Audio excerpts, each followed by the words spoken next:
Hello and welcome to World Talks on TVP World with me, Ashim Kumar.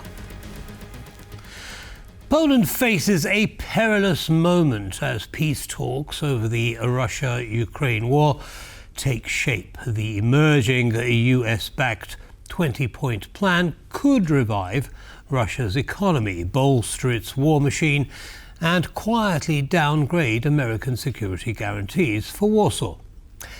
Analysts warn the deal risks rewarding aggression, undermining NATO's eastern flank, and imposing economic burdens on Poland. Joining us is Stuart Dowell, TVP World's political editor, to explain why this peace may be catastrophic for Poland. Stuart, welcome back. Good to have you.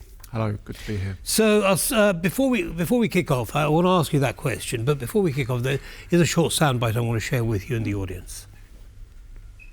Today, Ukraine is fighting in defense of its own independence, and Polish independence would be in danger if the Ukrainian state lost its independence or if it collapsed, if it lost this war. First, we are allies. Ukraine is fighting on the front, and we are supporting Ukraine with all our strength. Poland and the Polish people have made enormous efforts in this regard, but we are doing that in the common interests of an independent Ukraine and of an independent Poland. There is no contradiction here. So we saw that was President Zelensky and Prime Minister Tusk during Zelensky's last visit to Poland. Now, lots of warning bells going off that not only is Ukraine at risk, but so is Poland. Why? Well, we don't know yet exactly how the peace is going to look, or even whether there will be a peace, particularly over the issue of the territories. But however that's resolved, what's likely to be in the peace plan is sanctions relief for Russia, Russia being invited back to the G7, which will become again the G8, invitation back into the World Trade Organization, and all sorts of other benefits that come with its reintroduction into the global economy. And that means that Russia is going to recapitalize, rearm, and that's a huge problem for Poland, especially at a time when its security guarantee from the United States, which was a blanket 100% guarantee, is now looking a lot more conditional. So these things are happening at the same time, and Poland's in one of the most, or if not the most dangerous position it's been in for possibly 30, 35 years. Right. I mean, I get that there are many questionable things, that this peace plan could bring into effect, which benefit Russia, and you just laid some of those out. But give us a direct consequence. I mean, I suppose we can all see the link between that, the Russian rearmament and so on, the effect on Ukraine. But tell us how that then has a knock-on effect on Poland. Well, Poland's security strategy for several decades has been based on having its neighbouring countries to the east as being sovereign, prospering, and independent. Of course, that applies very well to Lithuania. Of course, not Belarus, and increasingly less so for Ukraine. Any kind of result of the peace talks at the moment probably won't put Russia up against Poland's border, but it looks like it'll be a slight win for Russia. And that means that Russia will be able to project its power into Eastern Europe, Central and Eastern Europe. The original 28-point plan, which the 20-point plan is kind of an evolution of, but the 28-point plan was drafted by Russia, almost envisages a Russian sphere of influence in this part of the world, which hits Poland's sovereignty, freedom to manoeuvre.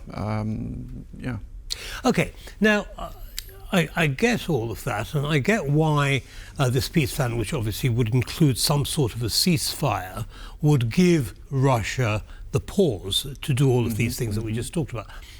Why is Putin still being so stubborn about not accepting a ceasefire until and unless all his other demands are met? Surely it'd be in Putin's best interest to say, okay, we'll have a ceasefire, let's get this peace plan in place and we'll quietly build up our military and our economy to re-attack. Why isn't Putin doing that, in your opinion?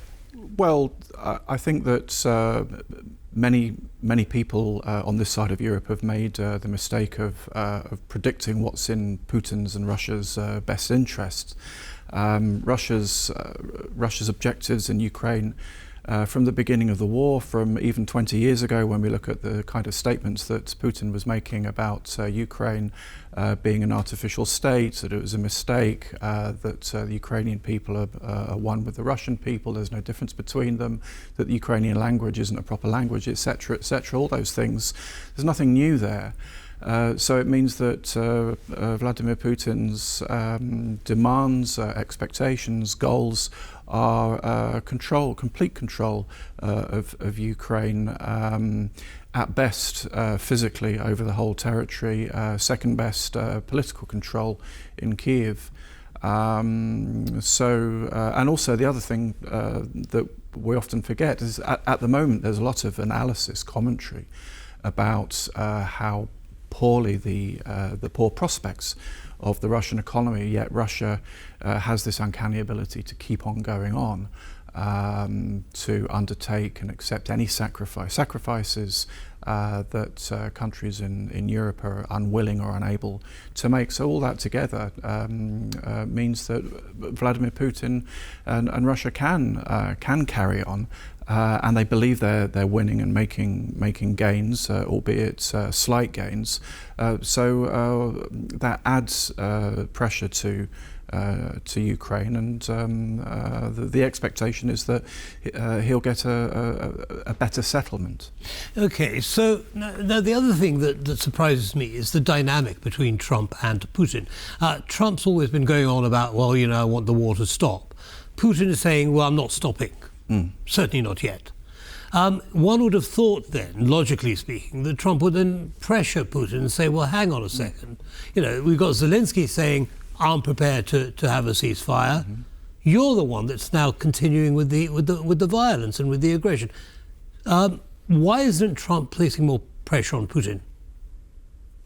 Well, Donald Trump wants to build a mutually beneficial relationship with Russia, and the post-peace settlement envisages America gaining access to a lot of Russia's resources, particularly things like titanium, which it needs for its airframes and drones, nickel, palladium, all kinds of resources. So it sees Russia more as a future partner, not an adversary to apply pressure to. And of course, the reason for that is that it wants to draw. It needs those resources for its reindustrialization plans as a way of facing down China. And the other element to that is that through these economic relations, it wants to draw Russia away from the control and the leverage that China has over Russia, because Russia is still selling these resources and its oil, but at knockdown prices to the Chinese. China's getting all the benefits and building its own economy using those resources. I think that there is probably a great deal in what you just said, but I think Trump would also do well to remember that Putin isn't known for adhering to his commercial or political commitments. So, accepting investment in Russia is quite a different thing from abiding by the terms of that agreement. Sure. There is a second soundbite I'd like to share with you, and then I want to come back and get your view on it.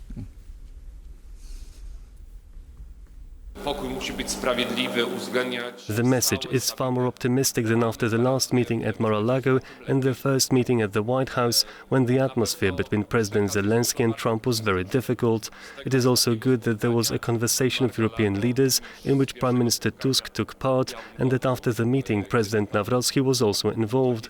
This shows cooperation between the two branches of the Polish government. It is important that Poland speaks with one voice. Poland has clearly defined its principles. We are not sending our troops to Ukraine, nor do we plan to. However, we are carrying out support operations on our own territory. Without Poland, there is no aid for Ukraine today. 90% of assistance passes through our territory, and without our involvement, no support mission in Ukraine could secure the logistical and infrastructure backbone. Right, so that was the Polish Minister of Defence, Koźmiak Kamysz, and he was talking about, well, look, Poland's doing its bit, but it won't be sending troops to Poland, implying some kind of security force, some kind of force secured, guaranteed security for Ukraine when the violence stops. The US is being quite vague about what it is prepared to put down as a security guarantee. What do you see happening in terms of the US commitment in this regard? Well, I think that what's very noticeable at the moment and recently is that America, the United States, is describing NATO as an organization separate from itself, which recasts the whole of the Euro-Atlantic security system architecture.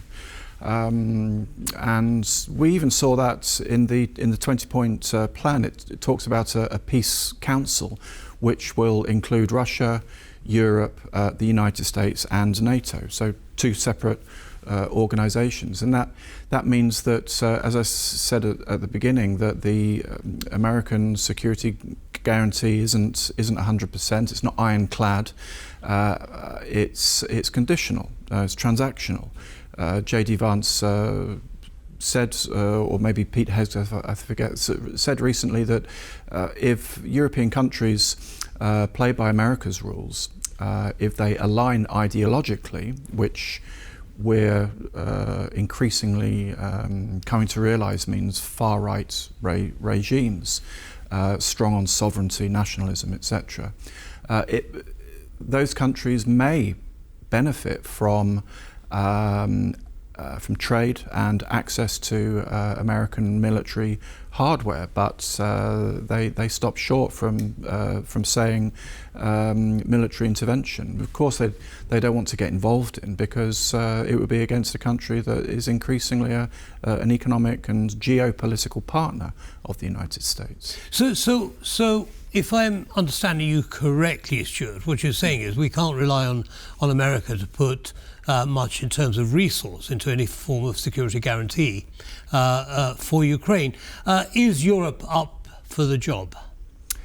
Well, there is a coalition of the willing, and it looks like they would commit some forces with other countries to. We don't know exactly where they would be, behind the lines, between the lines, but Europe's task is to continue with its defence integration, its defence spending, and making itself into a deterrent against Russia that used to have with the United States. But we're in this phase now where that deterrence doesn't really exist. There are lots of there's lots of commentary at the moment about how big Europe's defence spending is, especially if you add up all the 27 countries, the number of tanks it has, aircraft. But of course, its potential.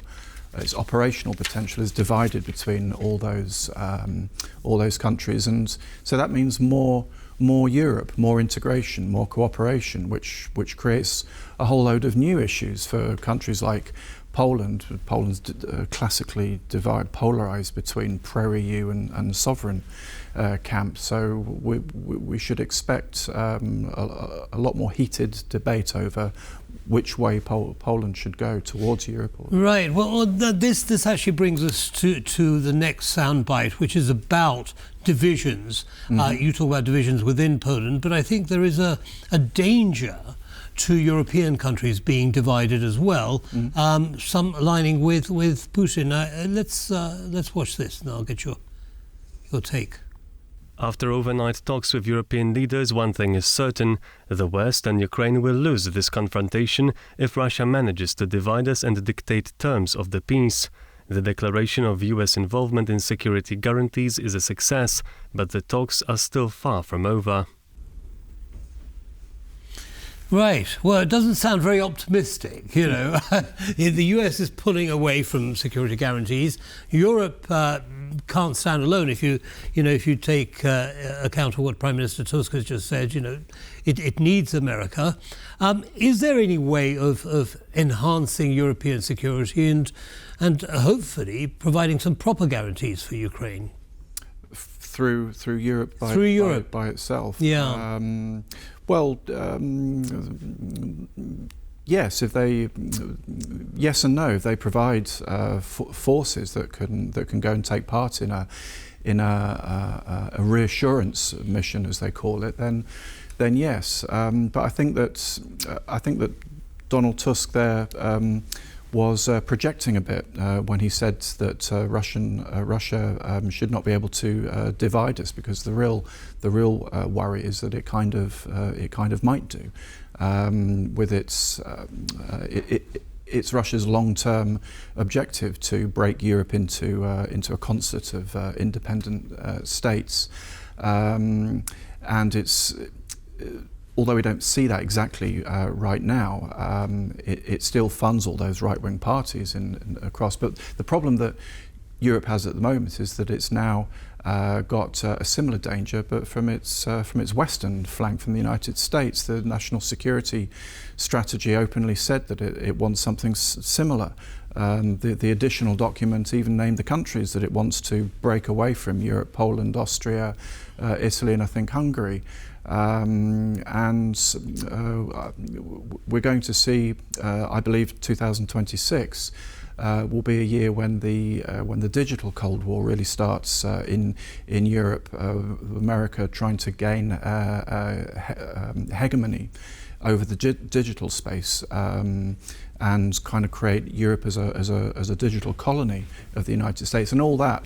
Well, it serves many purposes, but one of those purposes is to have an effect on European voters, on the results of elections, on who runs those countries, and ultimately to making a system similar to what Russia wants. It states that it can cooperate with transactionally independently, and that obviously gives it all the leverage on what kind of solutions to impose. Because it's in a stronger relative position to each individual state. And so, of course, I mean, ironically, Putin wants to redevelop or reconstitute the Soviet Union, while, which is an empire, of course, and in exchange he wants to balkanize the rest of Europe, which, I mean, and the scenario that you've just described, of course, puts lots of other countries that have borders with Russia at stake, especially the Baltic states, Finland, and so on, because they are that much smaller than countries like Poland and Germany. So, yeah, lots of pieces up in the air, not terribly optimistic news as it stands at the moment, Stuart, but thank you very much, in any case, for laying it out to our audience. Come back soon. Thank you. Thank you. That brings us to the end of this episode of World Talks. Don't go away, though, lots more coming up. Goodbye.